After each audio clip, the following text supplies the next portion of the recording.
Barus Kota Al-Fansuri, di mana Islam jadi jati diri. Tahukah apa yang merusak negeri? Tuan dan puan, korupsi di era pandemi. Assalamualaikum warahmatullahi wabarakatuh. Shalom, Om Swastiastu, Namo Buddhaya, salam kebajikan. Perkenalkan, kami dari tim Rasuna Said dengan saya Indah Centia Parizal sebagai pembicara pertama dan rekan saya Habibillah sebagai pembicara kedua dan rekan saya kembali Lesi Nulastri sebagai pembicara ketiga. Ekum et bonum est lex legum. Apa yang adil dan baik adalah hukumnya hukum. Assalamualaikum warahmatullahi wabarakatuh. Dewan juri yang terhormat serta para pemerhati hukum yang bijaksana, saya Indah Centia Parizal sebagai pembicara pertama akan menyampaikan perdebatan kita pada kali ini yang akan saya mulai dalam opening statement. Tindak pidana korupsi adalah setiap orang yang melakukan perbuatan untuk memperkaya diri sendiri maupun orang lain yang dapat merugikan keuangan negara. Tindak pidana korupsi diatur di dalam Undang-Undang Nomor 31 Tahun 1999 yang diubah dalam Undang-Undang Nomor 20 Tahun 2001 yang dimana dijelaskan bahwa bagi siapa saja yang melakukan tindak pidana korupsi akan dikenakan sanksi hukuman penjara atau sanksi lain yakni hukuman denda. Bahkan dalam keadaan tertentu hukuman mati dapat dijatuhkan. Hukuman mati di Indonesia sebenarnya sudah diberlakukan sejak zaman sebelum kemerdekaan, yakni bagi siapa saja yang melakukan tindak pidana korupsi di zaman Willem Daendels sebagai gubernur Hindia Belanda pada zaman saat itu. Yang mana Daendels sangat terobsesi untuk menghapuskan semua kejahatan yang bersifat korupsi dan penyalahgunaan kekuasaan. Dan ini diberlakukan jauh sebelum dikeluarkannya Deklarasi Universal Hak Asasi Manusia atau DUHAM pada tahun 1948. Kemudian setelah zaman kemerdekaan, Indonesia kembali mengatur hukuman mati dalam hukum positifnya, yakni baik dalam KUHP, Undang-Undang Nomor 35 Tahun 2009 tentang narkotika, dan Undang-Undang Nomor 5 Tahun 2018 tentang pemberantasan terorisme. Berdasarkan penjelasan tersebut di atas, apakah Indonesia masih relevan untuk menerapkan hukuman mati? Salah satunya bagi tindak pidana korupsi sebagai efek jera bagi pelaku.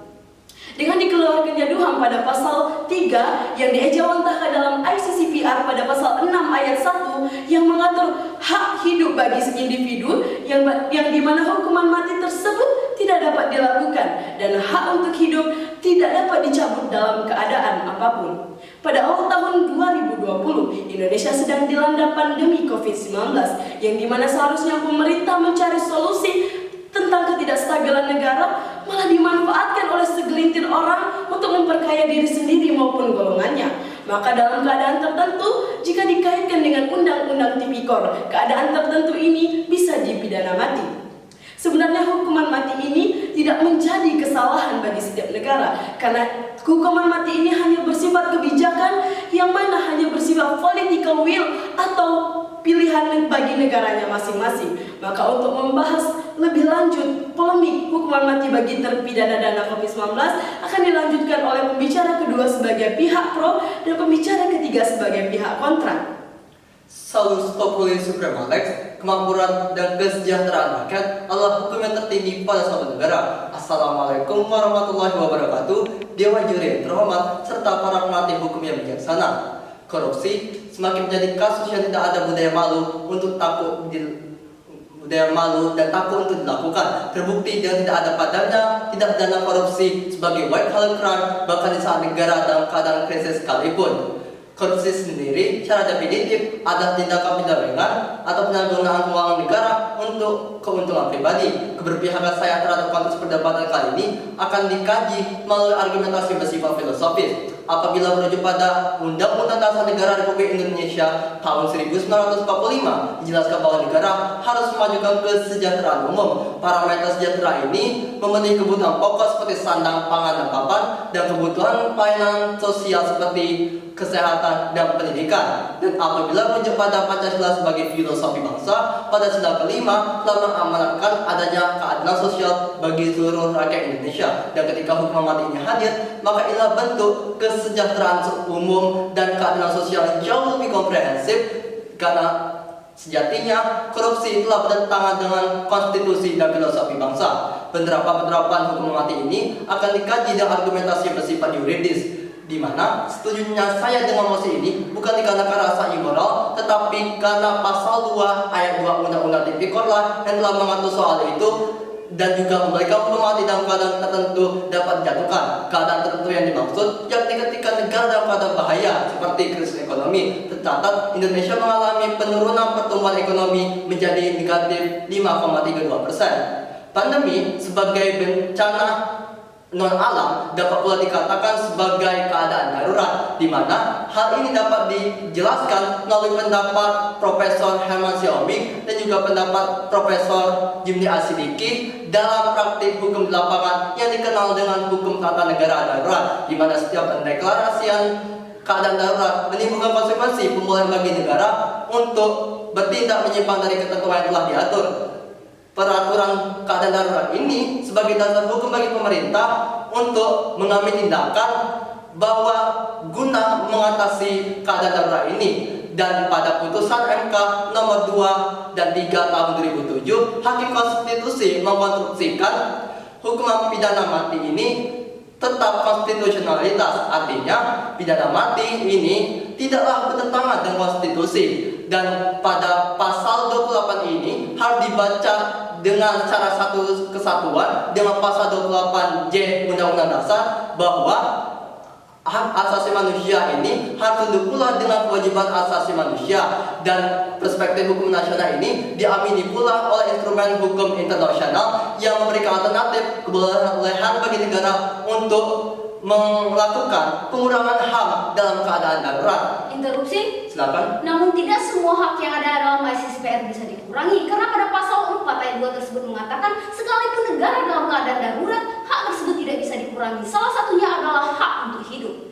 Baik, terima kasih. Pengurangan HAM yang dimaksud ini adalah HAM seseorang bisa dikurangi apabila HAM seseorang telah mengganggukan HAM-nya orang lain, sehingga Mahkamah Konstitusi berpendapat pada pasal 6 ayat 2 ICCPR menyatakan bahwa pemberian hukuman mati ini dapat dilakukan. Dan alasan ketiga saya menyetujui mosi ini akan dilandasi dengan argumentasi yang bersifat sosiologis, di mana penderitaan yang dirasakan oleh masyarakat lebih terasa dibanding penderitaan yang dirasakan oleh si terpidananya itu sendiri, dan pidana itu sendiri tidaklah mengalami efek jerah. Dan maka dari itu tidak ada alasan lagi bagi pihak kontra untuk tidak mengamini apa yang pihak pro inginkan. Adapun solusi yang kami inginkan, yang pertama, kami menginginkan adanya hukuman mati ini dapat dijatuhkan kepada terpidana korupsi dana COVID-19, di mana hal ini memerlukan adanya keseriusan dan juga keberanian dari aparat penegak hukum untuk menegakkan Undang-Undang Tipikor ini sebagaimana dalam due process of law. Dan solusi kedua, kami menginginkan adanya penerapan jangka waktu pendek, yakni dengan menetapkan Perpu sebagai suatu ihwal genting yang memaksa. Dan oleh karena itu, solusi ketiga, kami juga menginginkan adanya penerapan jangka waktu panjang, yakni dengan melakukan revisi Undang-Undang Tipikor, yakni dalam artian merevisi untuk pelunakan penerapan hukuman mati, sehingga memunculkan adanya parameter lain seperti kerugian negara lebih dari 100 miliar, dan juga dilakukan oleh tindak pidana korupsi oleh pejabat negara, dan merupakan suatu pengulangan tindak pidana. Terima kasih. Lex semper debit remedium, hukum selalu memberi obat. Assalamualaikum warahmatullahi wabarakatuh. Dewan juri yang terhormat serta para pemerhati hukum sekalian, saya Resi Lastri selaku pembicara ketiga dari pihak kontra akan menyampaikan konstruksi bangunan argumentasi terkait perdebatan kita kali ini. Tapi sebelumnya, perkenankanlah saya mengkritisi beberapa falasi berpikir dari pihak pro, di mana dalam Undang-Undang Nomor 31 Tahun 1999 pada pasal 2 ayat 2 memang sudah mengatur mengenai hukuman mati bagi terpidana korupsi. Pasal tersebut menyebutkan bahwa apabila korupsi dilakukan pada keadaan tertentu, hukuman mati dapat dijatuhkan. Frasa dalam keadaan tertentu ini sendiri bisa dimaksudkan ketika negara sedang mengalami bencana alam, krisis ekonomi maupun krisis moneter. Berdasarkan surat keputusan Kepala BNPB nomor 9 tahun 2020 yang menandakan status bencana COVID-19 yang penanganannya dibuat keputusan Presiden pada nomor 12 tahun 2020 yang pada intinya menyatakan bahwa pandemi COVID-19 merupakan bencana non alam perbuatan tersebut dan tidak sesuai dengan asas hukum pidana, lex serta, lex scripta, dan lex stricta. Artinya hukum pidana tersebut harus tertulis, jelas, tidak berpihak tanpa analogi. Selanjutnya, ketidakberpihakan saya terhadap konteks perdebatan kali ini akan saya mulai dengan argumentasi yang bersifat filosofis. Apabila kita merujuk pada Pancasila sebagai filosofis ground slang, Pancasila kedua telah mengamandatkan adanya kemanusiaan yang adil dan beradab. Hukuman mati ini tentu sangat bertentangan dengan sila Pancasila tersebut. Seperti yang kita ketahui, negara Indonesia adalah negara yang sangat menjunjung tinggi hak asasi manusia, sehingga norma dalam Pancasila tersebut dituangkan dalam konstitusi yang mengaturnya, sebagaimana yang termaktub dalam bab 10A tentang hak asasi manusia pada pasal 28A dan 28I yang pada pokoknya menyatakan bahwa hak untuk hidup adalah hak yang tidak dapat dikurangi dalam keadaan apapun. Argumentasi kami didasari oleh konstitusi sebagai hukum tertinggi. Artinya apabila ada peraturan perundang-undangan di bawahnya yang tidak bertentangan, maka ketentuan tersebut harus dianggap tidak mempunyai kekuatan hukum yang mengikat. Apabila kita merujuk pada Deklarasi Universal Hak Asasi Manusia, pada pasal 3 dinyatakan bahwa hak untuk hidup adalah tanpa pengecualian. Artinya secara etis dan organisatoris, Indonesia semestinya harus tunduk pada deklarasi tersebut. Indonesia juga telah meratifikasi adanya pasal 6 ayat 1 ICCPR yang pada kenyataannya pada pokoknya menjelaskan bahwa hak untuk hidup adalah hak yang sangat utama dan harus dipentingkan. Dewan juri yang terhormat, kita juga harus mencermati apakah hukuman mati ini memang memberikan efek jera kepada para pelakunya, sedangkan pada kenyataannya justru negara yang tidak menerapkan hukuman mati menjadi negara dengan posisi tertinggi yang bersih dari korupsi. Contohnya Finlandia, Selandia, dan juga Denmark. Nah, kita juga harus mencermati berdasarkan data dari Amnesty International pada tahun 2020 sudah ada 142 negara yang menghapuskan hukuman mati. Interupsi? Yes, okay. Keoperasian yang dilakukan oleh pihak kontra ini harus dipandang secara realistis, yang dimana korupsi ini belum menerapkan adanya hukuman mati, tetapi belum menerapkan adanya efek jera terhadap terpidana korupsi dana COVID-19. Terima kasih. Terima kasih. Hal tersebut tentu sejalan dengan teori relativisme budaya, di mana teori tersebut mengatakan bahwa gagasan, perilaku, sikap, dan nilai seseorang tidak bisa dilihat dalam konteks budaya orang lain. Hal ini harus dilihat dalam konteks budaya kita sendiri.